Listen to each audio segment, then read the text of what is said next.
Aper, la marque de vêtements qui respecte votre identité. En vente exclusive sur aper-mode.com. Présente. Ici Sud Radio. Les Français parlent au français. Je n'aime pas la blanquette de veau. Je n'aime pas la blanquette de veau. Sud Radio Berkov dans tous ses états. Un jour comme ça, il est 6h du matin, vous dormez d'un sommeil profond, et puis vous entendez un vacarme, là, tout près de chez vous, tout près de votre maison. Qu'est-ce qui se passe? Alors quelquefois, il se passe rien, et puis quelquefois il se passe beaucoup de choses. En ce qui concerne Marc Doyer, c'était hier, on va en parler tout de suite. Sud Radio Berkov dans tous ses états, le fait du jour. On va dire quelque chose pour ceux qui ont vu le film Garde à vue. Merveilleux film avec Michel Serrault et Lino Ventura qui date déjà de quelques décennies.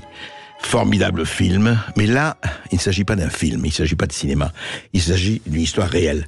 Alors, Marc Doyer, je ne le présente pas, mais quand même, je rappelle aux auditeurs de Sud Radio, on vous a déjà reçu, et toujours avec plaisir, c'est que vous avez eu un drame, il faut le rappeler, votre épouse Morissette est morte en 2022, décédée de la maladie de Creutzfeldt-Jakob, et vous avez effectivement, et vous avez toujours eu, et ça, c'est tout, en tout cas votre opinion, votre conviction, c'est que cette maladie de Creutzfeldt-Jakob aurait été, je dis aurait parce que c'est toujours conditionnel tant que c'est pas prouvé, provoquée par le vaccin Pfizer. Alors il y a eu toute une polémique là-dessus qui continue. D'ailleurs c'est un débat qui est là, qui est ouvert, et chacun a pris ses positions, mais le problème est quand même étonnant parce qu'il ne s'agit pas là directement de ça, bien sûr que c'est lié.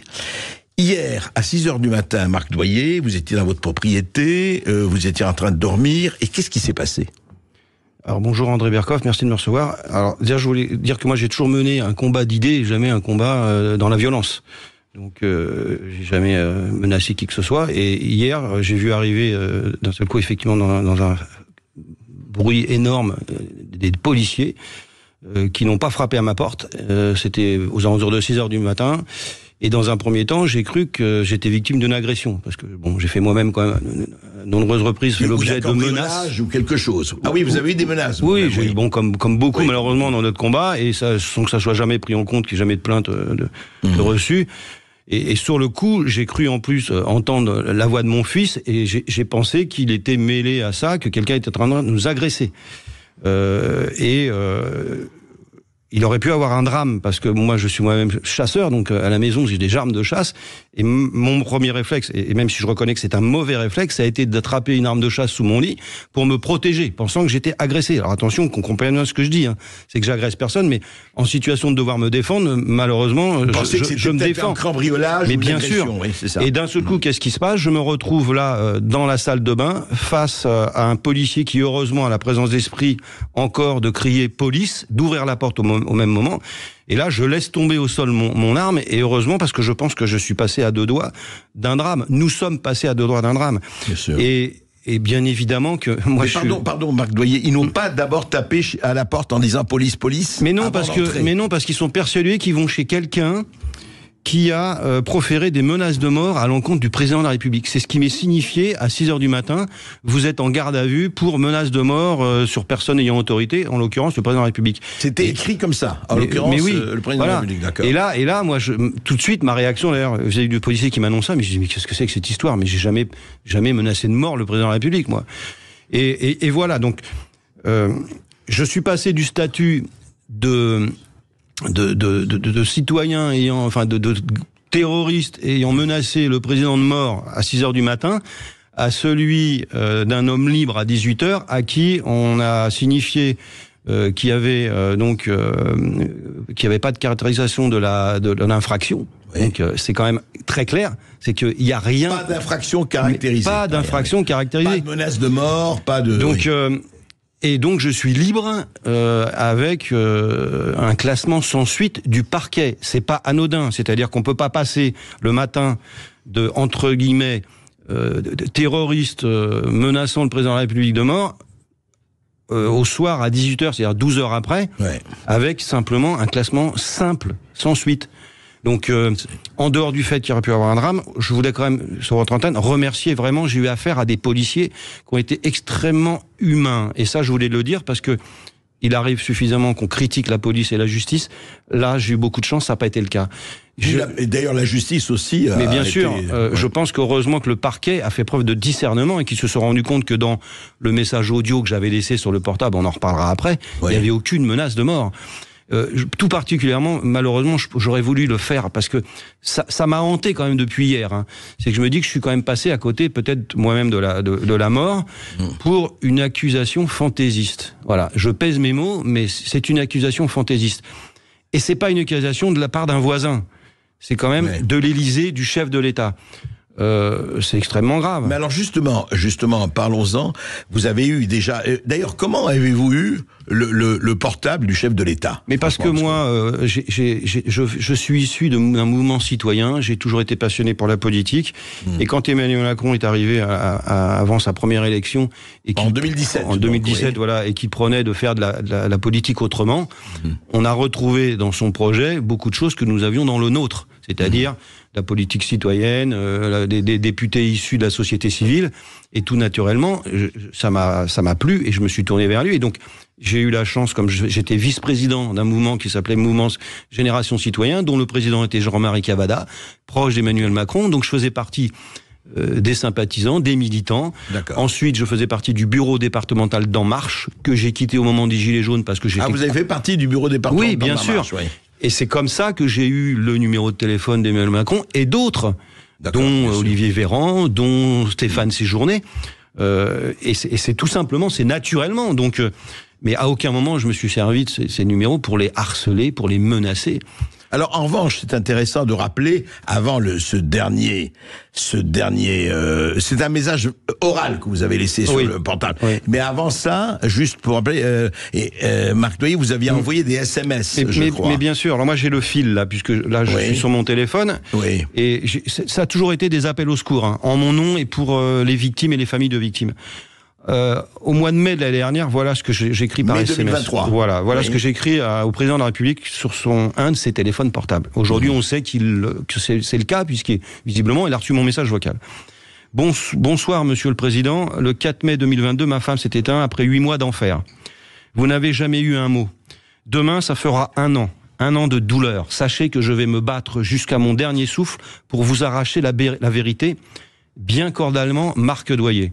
Vous voyez que déjà, il n'y a pas de menace dans mes messages. J'ai une éducation. Je lui renvoie un message le 15 mai. Donc, aucune réponse là. Aucune réponse. Je renvoie un message le 15 mai. Bonsoir, monsieur le président. Aujourd'hui, vous avez reçu Bourla. Parce qu'il avait reçu Albert Bourla. Le PDG de Pfizer, je rappelle, du laboratoire Pfizer. Et nous, famille de victimes, c'est pour quand? Parce que quand même, je voudrais rappeler que ça fait des mois maintenant, des années, qu'on demande simplement à ce qu'on nous entende. J'ai des dossiers à disposition de l'Élysée, à disposition du ministère de la Santé. On m'avait promis de me recevoir. On m'avait promis qu'après le changement de ministre, Aurélien Rousseau, on me recevrait. J'ai aussi des SMS. J'ai un échange avec une collaboratrice du ministre qui me dit on va vous recevoir. J'ai quand même des cas de Creusel-Jacob qui sont similaires à ce que mon épouse a vécu. Oui. Voilà. Alors, mais continuez, c'est tout ce que vous avez dit là, c'est tout ce que j'ai dit. C'est juste une petite... Voilà. Alors, parlons maintenant, juste pour continuer, en revanche, vous avez été beaucoup plus prolixe, on peut le dire, dans votre dernier message oral. Oui. Dites-nous, parce que pour que les choses soient claires auprès des auditeurs de tout le monde, qu'est-ce que vous lui avez dit? Alors, le 6 avril... le 6 avril, c'est ça. Le 6 avril, vous savez, j'ai encore des moments où, malgré que je sois combatif, où des fois j'ai des gros coups de bourdon, comme on peut dire, et vos auditeurs comprendront ça. Je rappellerai quand même que j'ai vu Morissette mourir dans mon salon. Donc, ça rend plus fort, mais de temps en temps, il y a quand même l'envers du décor. Je voyais le président, c'était au moment où il venait de sortir une photo, où il était photoshopé avec un gros muscle, gant de boxe, où on le voyait se présentant comme quelqu'un de combatif. Donc, je lui laisse un message sur son portable, où cette fois, je décide d'appeler. Et je lui dis, en gros, voilà, monsieur le président, quand est-ce que vous allez vous décider à reconnaître enfin qu'il y a des effets secondaires? Est-ce que vous attendez d'être vous-même malade? Est-ce que vous attendez que votre épouse soit gravement malade pour le faire? En gros, c'était ça la teneur de mon message. Et j'ajoute, alors c'était un trait d'humour, déplacé ou pas, mais en rien des menaces. Et c'était lié à sa mise en scène, la mise en scène dans laquelle il s'était mis lui-même avec ses gants de boxe, où c'était au moment où il bataillait contre Vladimir Poutine. Je dis parce que quand même, il faudrait pas attendre que vous fassiez un combat avec Poutine, et dont d'ailleurs vous feriez pas long feu. Il n'y a pas de mort, c'est une boutade. Et en tous les cas, ça ne justifie pas de m'envoyer la force publique à 6h du matin. Alors vous envoyez donc, c'est ça le 6 avril, bon, j'ai pas c'est assez approximatif ça, mais je vous assure que de toute façon, il n'y a pas de menace de mort.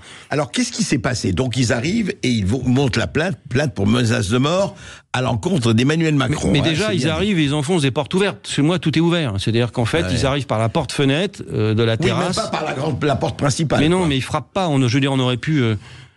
Je veux dire, ce qui est extrêmement grave encore, c'est que c'est pas fondé. Il n'y a pas de menace de mort. Ils arrivent, ils enfoncent la porte qui est ouverte, elle n'est pas fermée à clé. Derrière, il y a un vase avec une plante, ça tombe par terre, il y a de la terre partout. Moi, encore une fois, j'entends un brouhaha, je sais pas ce qui se passe, et sur le coup, je pense à me protéger. Combien ils étaient? Ils étaient une quinzaine cagoulés. Quinzaine de policiers. Voilà, une quinzaine de policiers, une femme commissaire. Comme pour une arrestation d'un terroriste, quoi. Et là, très vite, il y a des confidences. Il y a des confidences parce que je pense qu'ils voient à qui ils ont affaire. J'ai par exemple un des policiers cagoulés avec qui on aborde le problème d'effets secondaires. Vous savez, malheureusement, c'est comme ça, c'est mon quotidien. Et qui finit par dire, vous savez, moi, à la 3e dose, j'ai des gros problèmes de tachycardie. Et là, je commence à me dire, mais finalement, je suis dans la vraie vie. Mon combat, il mérite d'exister. Ensuite, on me dit, vous savez, on devrait pas être là. Nous, normalement, on s'occupe d'homicides, de terroristes. C'était la PJ qui était là. Mais oui, voilà. Ouais. Et ils commencent à fouiller. On fouille des cartons dans lesquels j'ai rangé des affaires de Morissette pour donner aux enfants. Je leur dis, mais c'est pas la peine. Regardez, il y a des photocopies dessus. C'est des vêtements. Oui, mais on doit faire notre travail. Puis on m'oblige à regarder.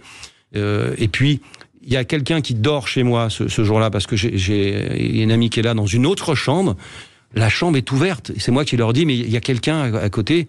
Qui dort, je viens de leur dire, qui dort. C'est une femme qui a 72 ans.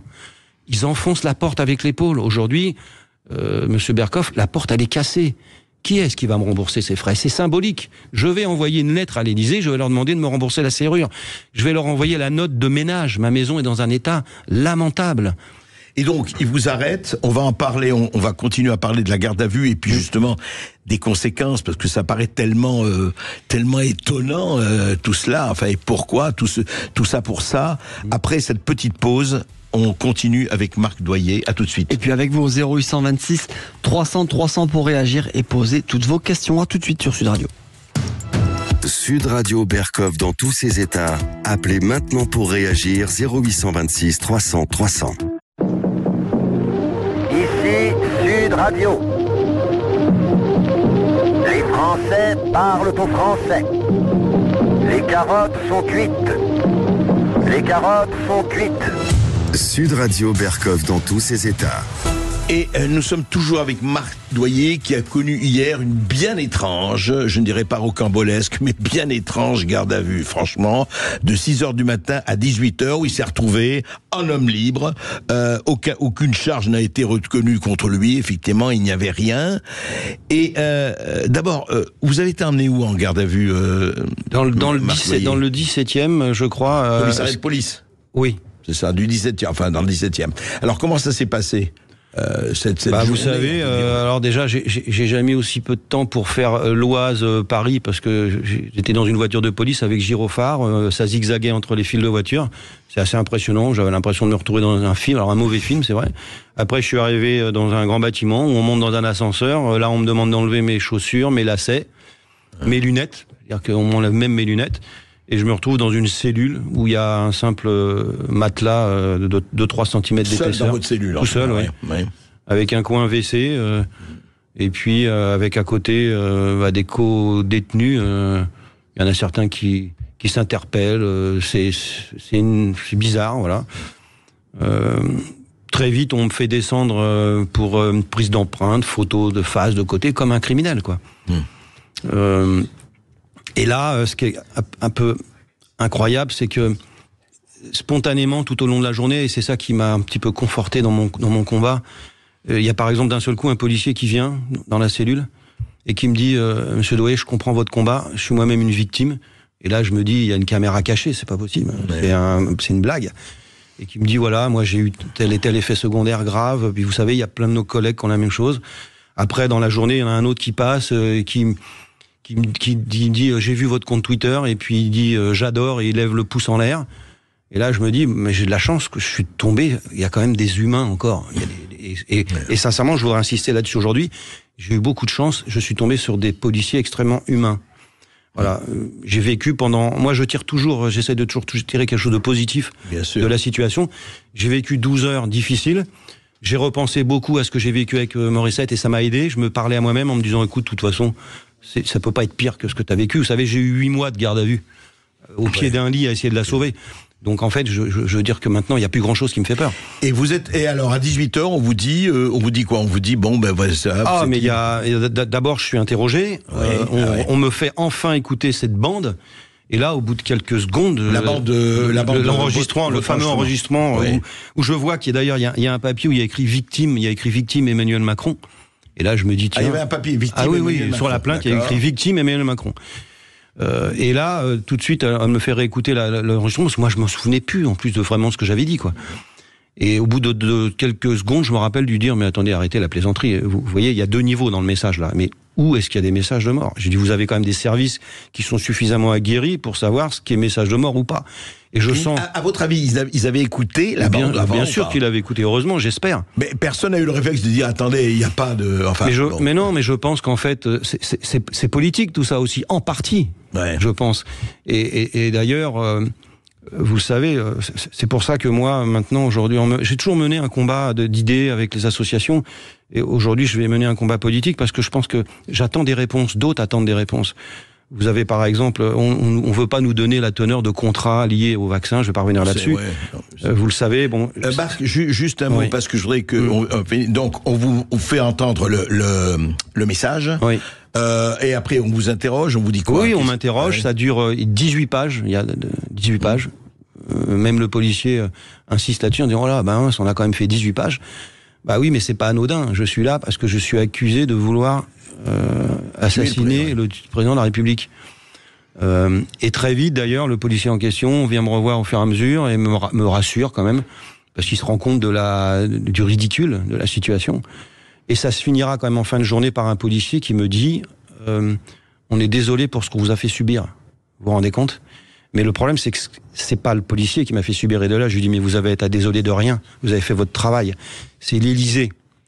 Et moi, je veux des réponses aujourd'hui. Et vous allez donc demander des réponses et essayer de les avoir. Mais mon avocat a demandé, devant le policier, une confrontation avec le président de la République. Je ne sais pas si ce sera accepté, si le président de la République aura le courage de le faire, si enfin il va considérer que je suis un Français comme les autres, comme nous, famille de victimes, nous sommes simplement des Français comme les autres. Et s'il est vraiment président de tous les Français, il doit maintenant nous entendre. Et je le répète, et c'est pour ça que je vais mener maintenant ce combat pour un combat politique, parce que je veux des réponses. C'est pour ça que je me suis engagé sur une liste, vous le savez, avec Florent Philippot. Dedans, il y a des gens comme de la société civile, comme Myriam Palloura, comme d'autres. Il faut voter pour nous, parce que moi, j'irai chercher ces réponses au Parlement européen. Parce que je considère qu'aujourd'hui, on nous doit ces réponses. Vous êtes un citoyen et effectivement, vous avez droit à des réponses. Oui, et surtout, à aucun moment... Moi, en fait, il y a eu plusieurs appels au secours. Mon premier appel au secours, il avait été fait via un proche d'Emmanuel Macron et d'Olivier Véran, à qui je demandais, j'ai dit, écoutez, s'il vous plaît, il existe peut-être des traitements expérimentaux, faites-m'en bénéficier.